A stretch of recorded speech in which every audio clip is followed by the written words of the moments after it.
बिस्मिल्लाहिर्रहमानिर्रहीम। Last time हमने microscopic properties पढ़ी थी डायनामिक इक्विलिब्रियम की, और मैंने लास्ट टाइम भी आपको कहा था कि आगे हम लॉ ऑफ मास सेक्शन पढ़ेंगे, जो कि very very important long question है लॉ ऑफ मास सेक्शन। अच्छा, इससे पहले इसकी अहमियत का अंदाजा आप खुद इसी चीज़ से लगा दें।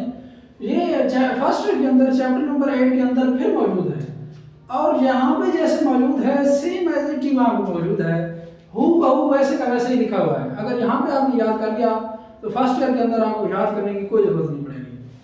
अच्छा, देखते हैं लॉ ऑफ मास सेक्शन होता क्या है। ये मैंने पहले भी कहा है, दो लॉन्ग क्वेश्चन है, वेरी इंपॉर्टेंट है, जो कल हमने पढ़ा था और आज जो हम पढ़ने जा रहे हैं लॉ ऑफ मास सेक्शन। अच्छा, ये जो लॉ ऑफ मास सेक्शन है, इसको गोल्डबर्ग एंड वेग ने 1869 के अंदर इसको पेश किया था। सबसे पहले इसकी स्टेटमेंट देखते हैं। अच्छा, ये हेडिंग्स यहाँ पे नहीं थी बुक के अंदर, टेक्स्ट बुक के अंदर, ये हेडिंग्स आप देते जाएंगे ताकि याद करने में भी आसानी रहे। और इसमें से एक तो शॉर्ट क्वेश्चन भी वो लेता है, वो देखते हैं वो कैसे पूछता है, वो भी मैं आपको बता देता हूँ। सबसे पहले इसके स्टेटमेंट के बारे में देखते हैं, बहुत ही आसान स्टेटमेंट है। वो कहता है the rate of reaction is directly proportional to the active masses of substances. Rate of reaction किसी की डायरेक्टली प्रोपोर्शनल है एक्टिव मैस ऑफ सब्सटेंसेस के। सबसे पहले तो आपको पता होना चाहिए रेट क्या होता है। रेट कहते हैं स्पीड को, कि जी इसकी स्पीड क्या है, रिएक्शन की स्पीड क्या है, रिएक्शन का रेट क्या है, मतलब यही होता है। उसके बाद ये किस चीज के डायरेक्टली प्रोपोर्शनल है active masses of substance. Active mass कहते हैं बेटा किसी भी सब्सटेंस की मोलर कंसंट्रेशन को। यहां पर मैंने नीचे डेफिनेशन लिखी है, और वो ये शॉर्ट क्वेश्चन भी यही पूछता है, व्हाट इज एक्टिव मैस। अच्छा, इसको देखते हैं नीचे, active mass of substances and rate of reaction is directly proportional to the product of active masses of the reacting substances. देखें, स्टेटमेंट को समझने की कोशिश करें। वो कहता है, सबसे पहले उसमें बताया है कि जो रेट ऑफ रिएक्शन है वो किस चीज के डायरेक्टली प्रोपोर्शनल है, एक्टिव मैसेज ऑफ सब्सटेंस के। एक्टिव मैस मैंने क्या कहा है, वो किसी भी सब्सटेंस की मोलर कंसंट्रेशन हो सकती है। वो ए हो सकती है, बी हो सकती है, हाइड्रोजन हो सकती है, नाइट्रोजन हो सकती है। किसी भी जो सब्सटेंस है, कोई भी सब्सटेंस जो उस रिएक्शन के अंदर टेक पार्ट कर रहा है, उसकी जो मोलर कंसंट्रेशन है हम उसे एक्टिव मैस कहते हैं। और एक्टिव मैस के ही डायरेक्टली प्रोपोर्शनल है किसी भी रिएक्शन की स्पीड। अब सिंपल सी बात है, जितने रिएक्टेंट ज्यादा होंगे, जितनी कंसंट्रेशन ज्यादा होगी, उतना ही रेट उसका ज्यादा होगा, उतना ही रिएक्शन की स्पीड ज्यादा होगी। मिसाल के तौर पर अगर आप कहेंगे, आपने रिएक्शन आगे जाकर पढ़ेंगे, कार्बन डाइऑक्साइड और अमोनिया को मिलाते हैं, क्या बनता है जी, यूरिया बनती है। अगर कार्बन डाइऑक्साइड और अमोनिया की मिकदार कम है तो यूरिया कम बनेगी, रेट ऑफ रिएक्शन कम होगा, उस रिएक्शन की स्पीड कम होगी।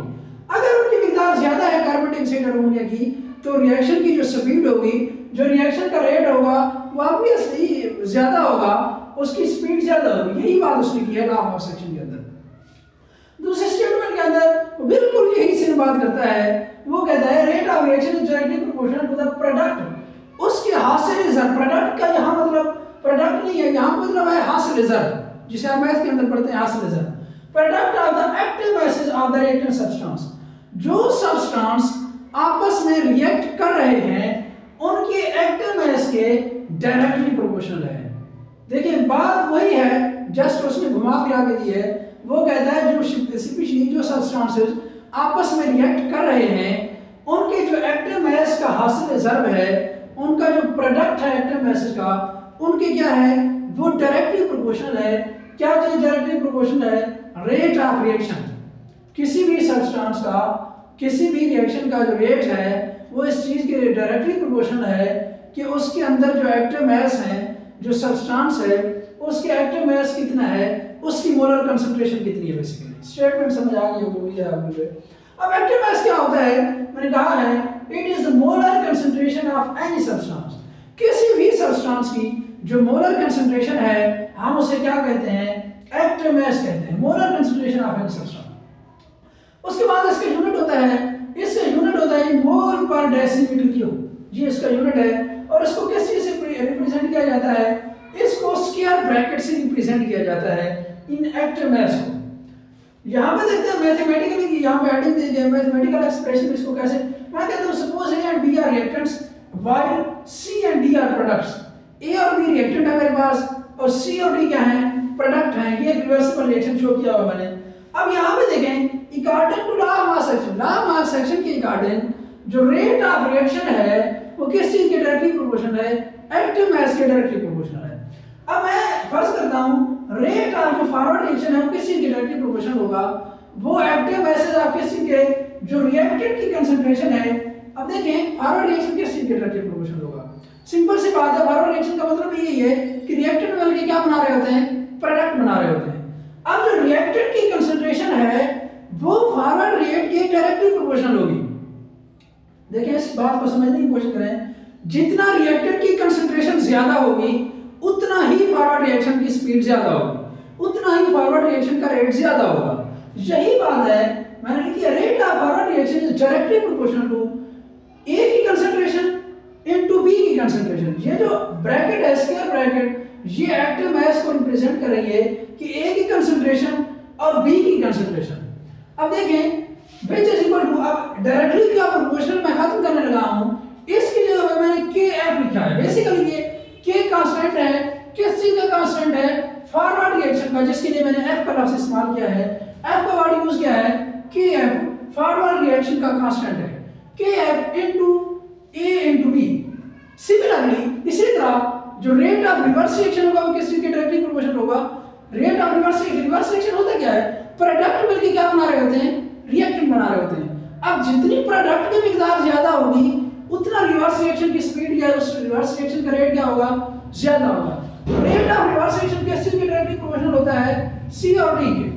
अब देखें उसके बाद एट इक्विलिब्रियम की स्टेट में जब हम जाते हैं, हमने पढ़ा हुआ है जो रेट ऑफ फॉरवर्ड रिएक्शन है वो किस चीज के डायरेक्टली प्रोपोर्शनल है, रेट ऑफ रिवर्स रिएक्शन के। अब बात करते हैं रेट ऑफ फॉरवर्ड रिएक्शन भी हमें मालूम है और रेट ऑफ रिवर्स रिएक्शन भी हमने मालूम कर लिया है। अब इनको हम क्या करते हैं, क्योंकि आपको पता है रेट ऑफ फॉरवर्ड रिएक्शन किस चीज के बराबर है, इक्विलिब्रियम की पोजीशन के ऊपर रेट ऑफ रिवर्स रिएक्शन के बराबर है। तो फिर मैं इसको लिख सकता हूं, ये जो kf इनटू ab है is equal to kr into ab cd sorry. अब मैं क्या करता हूं, ये जो कांस्टेंट है इनको एक साइड पे ले आता हूं और जो कंसंट्रेशंस हैं इनको दूसरी साइड पे ले जाता हूं। kf kr इस साइड पे है, यहाँ पे दूसरी साइड पे मसावात की जो है ना, दूसरी साइड पे जब जाता है मैथ का रूल है अगर वो मल्टीप्लाई हो रहा है तो वो डिवाइड हो जाता है। kf और kr इज इक्वल टू यहाँ पे cd है, अब यहाँ पे ab इस साइड पे जब जाएगा तो अब ab जब इस साइड पे जाएगा, इस साइड पे मल्टीप्लाई हो रहा है, उस साइड पे क्या हो गया, डिवाइड हो गया, वही चीज है। उसके बाद मैंने क्या किया है, kf और kc को एक ही कांस्टेंट से शो किया है जिसका नाम है kc, जिसे इक्विलिब्रियम कांस्टेंट कहते हैं, क्योंकि आपको पता है फॉरवर्ड रिएक्शन और रिवर्स रिएक्शन का जब रेट बराबर होता है वो इक्विलिब्रियम की पोजीशन होती है। इसको मैंने kc से रिप्रेजेंट किया है, तो ये किस चीज के बराबर होता है, cd और ab, c की कंसंट्रेशन इनटू d की कंसंट्रेशन और a की कंसंट्रेशन इनटू b की कंसंट्रेशन। ये था लॉ ऑफ मास एक्शन। उसके बाद जनरल रिएक्शन के लिए जो है ना इसका एक्सप्रेशन है वो रिएक्शन उसमें लिखा हुआ है A plus BB, reversible reaction की साइन लगाया उसमें CC प्लस DD। अच्छा ये जो लार्ज ए है जिसे कैपिटल A कहते हैं, ये capital A, capital B, capital C, capital D, ये क्या है, ये उसकी कंसंट्रेशन है, मोलर कंसंट्रेशन है। अच्छा ये जो स्मॉल a है, स्मॉल b है, स्मॉल c है, स्मॉल d है, बेसिकली ये क्या है, ये नंबर ऑफ मोल्स हैं। मैं फर्ज करता हूं a के 10 मोल है, b के 4 मोल है, c की कंसंट्रेशन के कितने मोल है, ये 3 मोल है। ये बेसिकली नंबर ऑफ मोल्स हैं।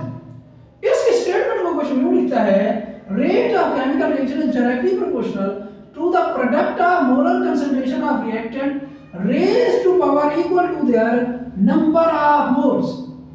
यहाँ पे बात शुरू होती है उसकी कंसंट्रेशन के डायरेक्टली प्रोपोर्शनल है और उसके जो नंबर ऑफ मोल्स हैं वो कहाँ पे आते हैं, इन वैल्यूज के वो उसकी रेज टू पावर में शो किए जाते हैं। मैं इसी रिएक्शन को बिल्कुल सेम ही चीज है, आपने ये क्या करना है, ये जो नंबर ऑफ मोल्स हैं, ये जो मोल्स की तादाद है, चाहे वो 1 हो, 2 हो, 3 हो, यहाँ पे क्या जनरल रिएक्शन में लिखा हुआ है, A लिखा हुआ है, B लिखा हुआ है, C और A, B, C, D, ये जो स्मॉल लिखे हुए हैं, स्मॉल लेटर के अंदर लिखे हुए हैं, ये नंबर ऑफ मोल्स हैं। इनकी तादाद कुछ भी हो सकती है, 2 भी हो सकते हैं, 10 भी हो सकते हैं, 20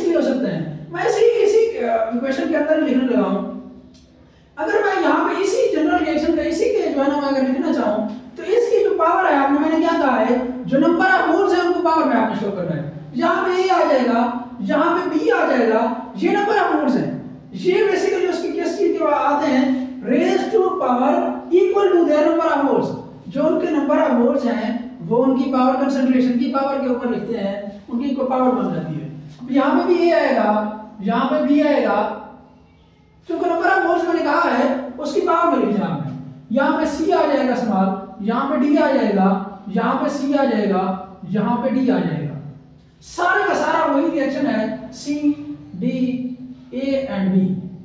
यहाँ पे भी सी, यहाँ पे डी, यहाँ पे फिर ए, यहाँ पे बी। पूरे का पूरा रिएक्शन सेम है, सिर्फ आपने क्या करना है, नंबर ऑफ जो मोल्स दिए हुए हैं उनको उन कंसंट्रेशंस की पावर में लिखना है आपने। बाकी सारे का सारा वही का वही लिखना है आपने, सारा का सारा। और खुद आप इसको चेक कीजिएगा, अगर फिर भी कंफ्यूजन हो तो मैं खुद समझा दूंगा इंशाल्लाह। देखिए बेटा, ये जो कैपिटल लेटर्स में लिखे हुए हैं ये उसकी कंसंट्रेशंस है। कंसंट्रेशन का फॉर्मूला हमने क्या है, कंसंट्रेशन को स्क्वायर ब्रैकेट के अंदर रिप्रेजेंट किया हुआ है हमने। वो उसका एक्टिव मास है, वो उसकी मोलर कंसंट्रेशन है। और ये जो स्मॉल जो ए है, स्मॉल बी है, स्मॉल सी है, स्मॉल डी है, ये क्या है, ये नंबर ऑफ मोल्स हैं। और जो नंबर ऑफ मोल्स है मैंने क्या कहा है, ये कहाँ पे आते हैं, ये बेसिकली उसकी पावर के ऊपर आते हैं, उस कंसंट्रेशन की पावर में हम लिखते हैं। वही हमने लिखा है, ए की पावर ए लिखी, बी की, अब ये ए और बी सी डी ये कुछ भी हो सकते हैं, 2 भी हो सकते हैं, 10 भी हो सकते हैं। अब आगे उसमें एग्जांपल दी है, उन एग्जांपल को जब हम देखेंगे इंशाल्लाह ये कंसेप्ट मजीद क्लियर हो जाएगा। आगे इंशाल्लाह कल पढ़ेंगे। जज़ाकल्लाह।